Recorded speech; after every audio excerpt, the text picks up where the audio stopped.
Good morning student, welcome to the Sant public school online classes. Class 7th Hindi grammar. Hindi grammar में हमने second chapter का first part read किया था। आज हम इसी चैप्टर का सेकंड पार्ट रीड करेंगे, व्यंजन, जो कि पेज नंबर 10 पर है। जिन वर्णों का उच्चारण करते समय हवा रुककर मुख से बाहर आती है उन्हें व्यंजन कहते हैं। कि हम जिन वर्णों का उच्चारण करते हैं तो हवा रुककर मुख से बाहर आती है उन्हें व्यंजन कहते हैं। आप सभी को पता है कि व्यंजन क से ज्ञ तक होते हैं। ये स्वतंत्र ध्वनियां नहीं है, इनके उच्चारण में स्वरों की सहायता लेनी पड़ती है। जो हम व्यंजन का उच्चारण करते हैं स्वतंत्र नहीं होते हैं, इनके उच्चारण करते समय हम स्वरों की सहायता लेनी पड़ती है। जैसे क है तो क है तो इसमें अ की ध्वनि निकल रही, इनके उच्चारण में हम स्वरों की सहायता लेते हैं।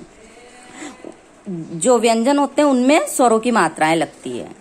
अब व्यंजनों के भेद। व्यंजन के कितने भेद होते हैं? हिंदी वर्णमाला में कुल 35 व्यंजन है। व्यंजनों को 3 भागों में बांटा गया है। ये निम्नलिखित है। पहला है स्पर्श व्यंजन, दूसरा अंतस्थ व्यंजन, तीसरा ऊष्म व्यंजन।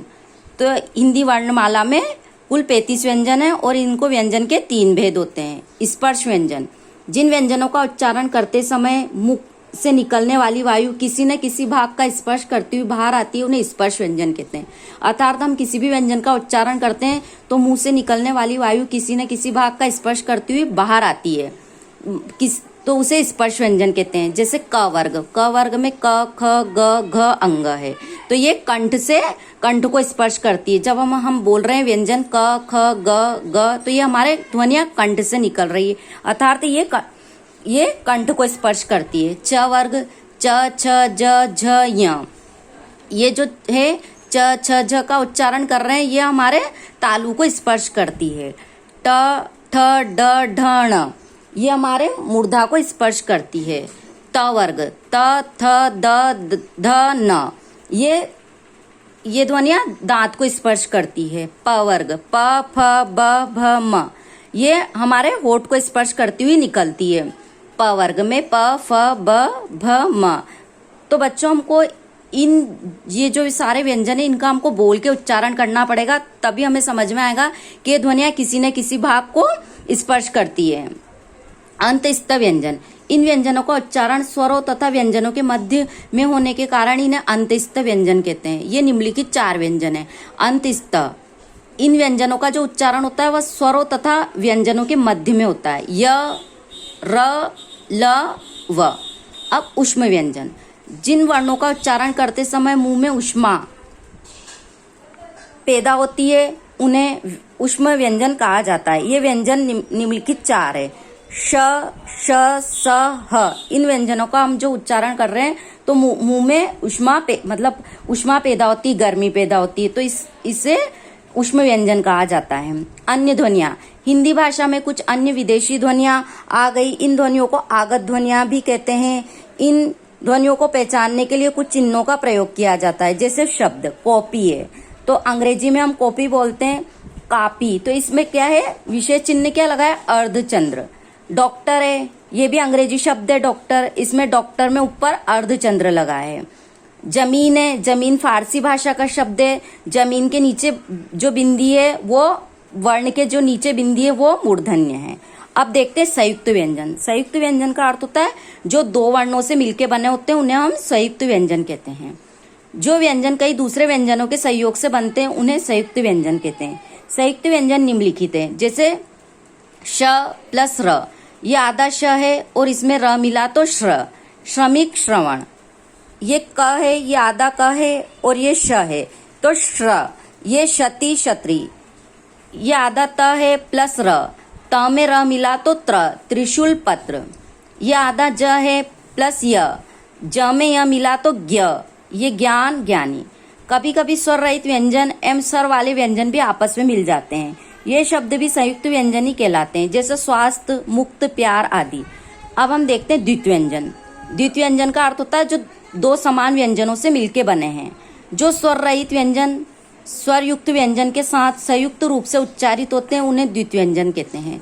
जैसे पत्ता, पत्ता में आधा त फिर त में आ की मात्रा ता, ये दोनों व्यंजन है, आधा त और पूरा त। पत्ता, बच्चा, छज्जा, सज्जन आदि।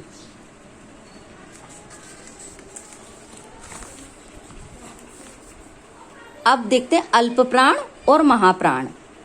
अल्प प्राण।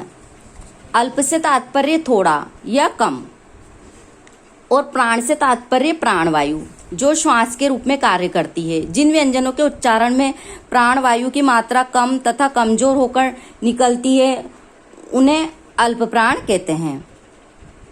स्पर्श व्यंजनों में प्रत्येक वर्ग का प्रथम और तृतीय तथा पंचम वर्ण और अंतस्थ व्यंजन अल्प प्राण व्यंजन है।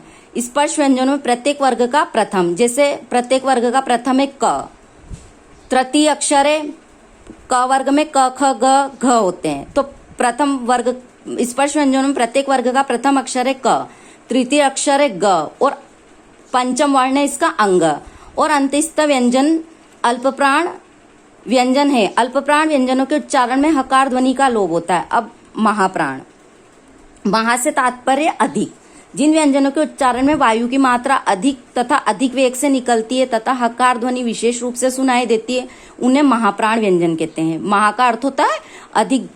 जिन स्पर्श व्यंजनों में प्रत्येक वर्ग का दूसरा और चौथा वर्ण तथा ऊष्म व्यंजन महाप्राण व्यंजन होते हैं। प्रत्येक वर्ग का, जैसे क ख, तो ख दूसरा वर्ण है, घ चौथा वर्ण है और ऊष्म व्यंजन महाप्राण व्यंजन होते हैं। ये श श स ह। अब वर्णों के उच्चारण स्थान। वर्णों के उच्चारण की चेष्टा करते समय हमारे फेफड़े श्वास वायु को बाहर धकेलते हैं। इन श्वास वायु को मुख से बाहर निकालते समय कई गतियां होती है। मुख के भीतर विभिन्न अंग जैसे कंठ, जिह्वा, तालु, मूर्धा, दांत, होष्ठ आदि की कुछ क्रियाओं से वायु के मार्ग से रुकावट उत्पन्न होती है। इस प्रक्रिया द्वारा विशेष और इच्छित ध्वनियां मुख से बाहर निकलती है। मुख के जिस भाग से जो वर्ण बोला जाता है वह भाग उस वर्ण का उच्चारण स्थान कहलाता है। वर्णों के प्रमुख उच्चारण स्थान निम्नलिखित है। जैसे कंठ, तो हमने पढ़ा था कि कंठ क ख घ उसको स्पर्श करते हैं। तालु, मूर्धा, दंत, ओष्ठ, नासिका, कंठ तालु, कंठ ओष्ठ और दंतोष्ठ।